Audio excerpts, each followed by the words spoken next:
आज हम मौर्य साम्राज्य के बारे में करेंगे। अभी तक हमने चंद्रगुप्त मौर्य के बारे में पढ़ा है। हम अपने channel real history of Hindustan से बात कर रहे हैं, यूट्यूब चैनल है। तो दोस्तों, हम इसमें बड़ी मेहनत करते हैं चैनल को बनाने के लिए। तो थोड़ी रिक्वेस्ट है आपसे भी, इस चैनल को थोड़ा आप सब्सक्राइब करोगे तो हौसला मिलेगा। तो हम तो ये चाहते हैं भी, जो हिस्ट्री के विद्यार्थी हैं, जहाँ कंपटीशन का एग्ज़ाम देते हैं कुछ विद्यार्थी, उनको लाभ हो। क्योंकि मैंने खुद डॉक्टरेट की है, मैं पिछले 22 साल से पढ़ा रहा हूँ, मुझे एक्सपीरियंस है, कई बुक्स लिखी हैं। तो चाहता हूँ कुछ जो मेरे पास है, जो मतलब तो बच्चों को देना चाहिए। तो मैंने ये मेरा एक प्रयास है, जो मैं मेहनत करके कोशिश करता हूँ। तो आज हम करेंगे अशोक के बारे में।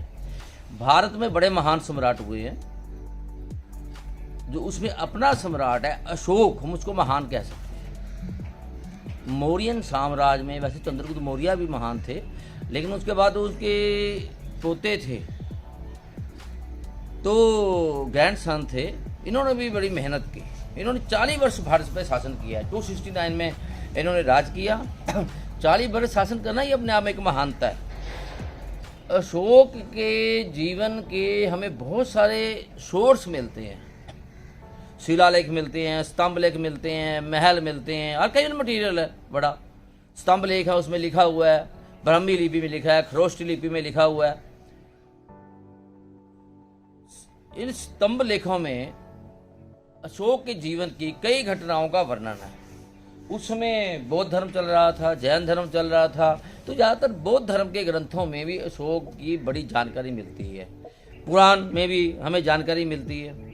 तो अशोक के नाम के बारे में सबसे पहले ये भी, जो अशोक का नाम है, जो हमें शिलालेख मिले हैं मास्की और गुजरा, उसमें अशोक का नाम मिलता है। वैसे अशोक के अपने अभिलेख में देव नाम प्रिय उसे कहा गया है।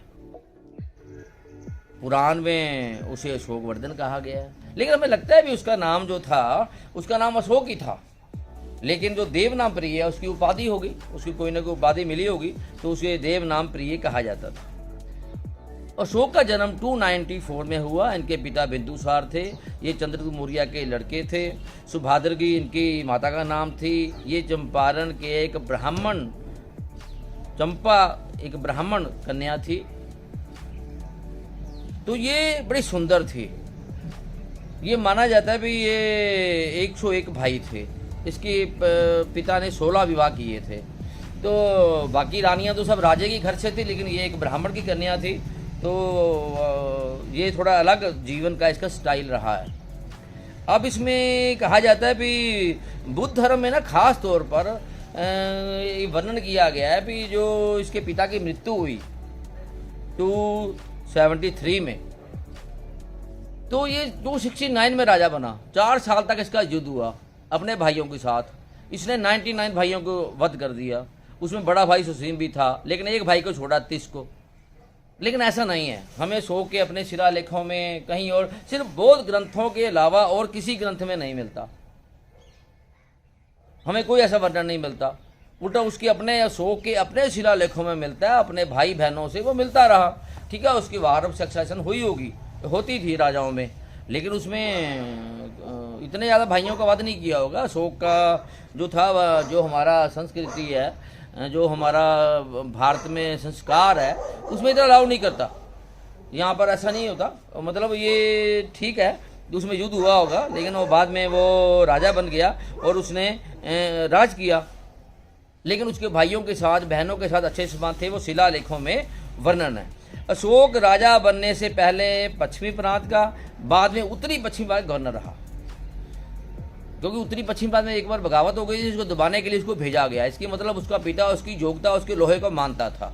ये सभी भाइयों में से योग्य व्यक्ति था। अब अशोक के जीवन की एक घटना बड़ी इंपॉर्टेंट है, कलिंगा का युद्ध। 261 में उसने कलिंगा पर विजय प्राप्त की। देखो, अब इसमें बड़े सिंपल कारण थे। एक तो कलिंगा राज की सुरक्षा बड़ी जरूरी थी, क्योंकि चंद्रगुप्त मौर्य ने उत्तर से लेकर दक्षिण से सब भाग को जीत लिया था। लेकिन एक भाग जो कलिंग है, जिसे उड़ीसा को कहा जाता है, अभी वो थोड़ा आज़ाद था। वहाँ पर बहुत सारे जो व्यापारी थे मौर्यन काल में उसको लूट लेते थे।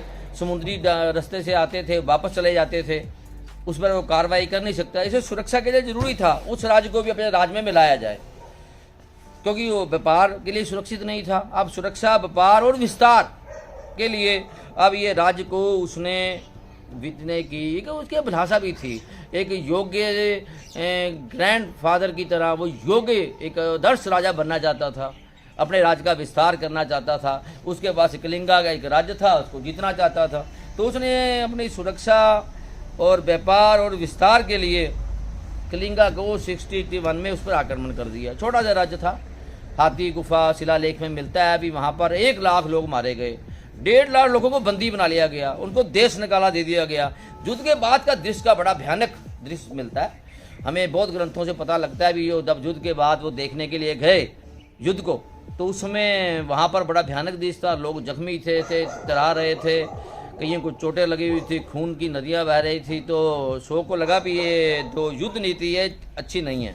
तो उसने कहा आज के आवाज़ में ये जो धम्म नीति है इसको छोड़ दूंगा।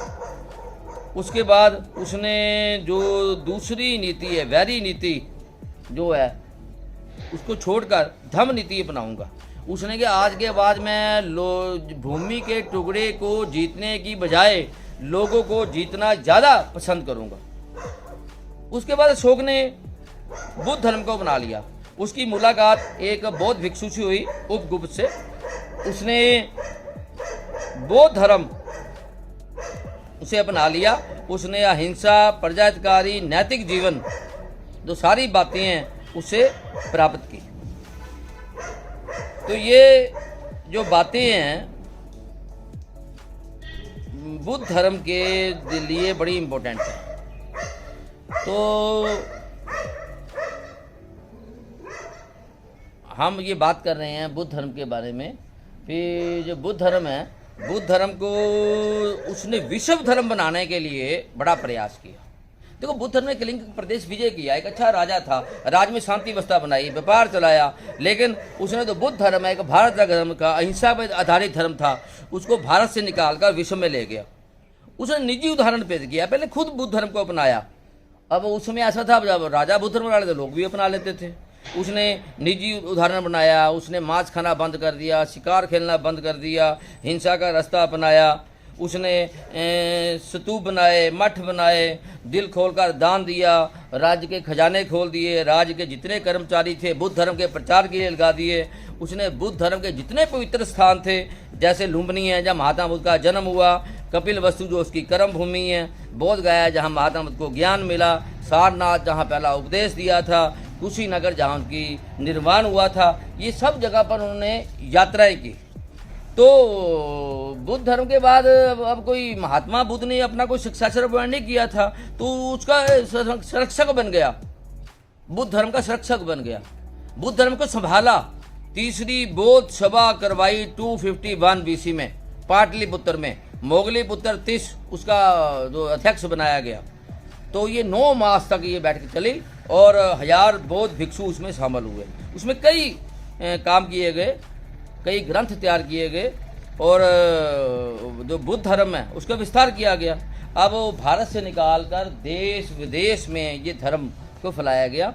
उसने भारत में तो फैलाया ही गया, मैंने बताया अपना जो धन था, अपना कर्म था, उसमें किया गया। उसने अपना बेटा और बेटी को भी इसी काम के लिए बौद्ध भिक्षु बनाया। अब उसका बेटा था महेंद्र, बेटी थी संघमित्रा, दोनों बौद्ध भिक्षु बन गए लंका में गए और लंका में इतना प्रचार किया, आज भी जो लंका है वहाँ पर बुद्ध धर्म नंबर 1 पर है। सारा देश ही बुद्ध धर्म से ओतप्रोत है। तो इसमें उसने उसके अलावा मिस्र है, सीरिया है, मकदूनिया है, कई वहाँ बौद्ध भिक्षु भेजे और पूरे भारत में शिला लेखों का जाल बिछा दिया, स्तंभ लेख बनवाए, गुफा लेख बनवाए, इतने महत्वपूर्ण उन्होंने काम किए। जब भाईजान भारत में आया तो उसने कहा ये जो महल है सैकड़े वर्ष बाद आया, 100 साल के बाद आया। उसने कहा भी ये लगता है किसी व्यक्ति ने नहीं, भगवान द्वारा बनाया गया। इतने सुंदर थे, इतनी सुंदर कला थी। उसने जो शिलालेख बनवाए, स्तंभ लेख बनवाया, उस पर पशु पक्षियाँ, फूल, कई प्रकार के चित्र बने हुए थे। अब हमें जो सांची का स्तूप मिलता है, बड़ा अच्छा स्तूप मिलता है, उसमें बड़ी कलाकृतियाँ हैं। उस एक बड़ी इंपॉर्टेंट चीज़ है, अशोक चक्र हमें मिला। अशोक चक्र भारत की सरकार ने उसको राष्ट्रीय चिन्ह के रूप में अपना लिया। इसी तरह सारनाथ में शिलालेख मिला, उसमें कई पशुओं की कई कलाकृतियाँ हैं, इसमें एक उसमें कलाकृति बड़ी इंपॉर्टेंट है, 4 शेर है, 4 शेरों की पीठ आपस में जुड़ी हुई है, तो उसको भी हमने राष्ट्रीय जीवन में अपनाया।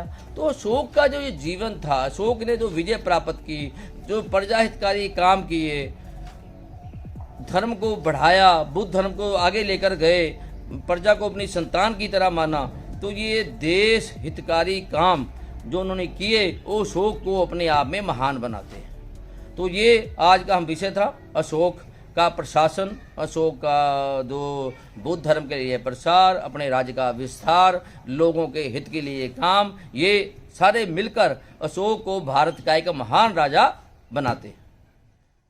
बाकी हम कल करेंगे, और मेरे जो चैनल को प्लीज़ सब्सक्राइब करें। जय हिंद।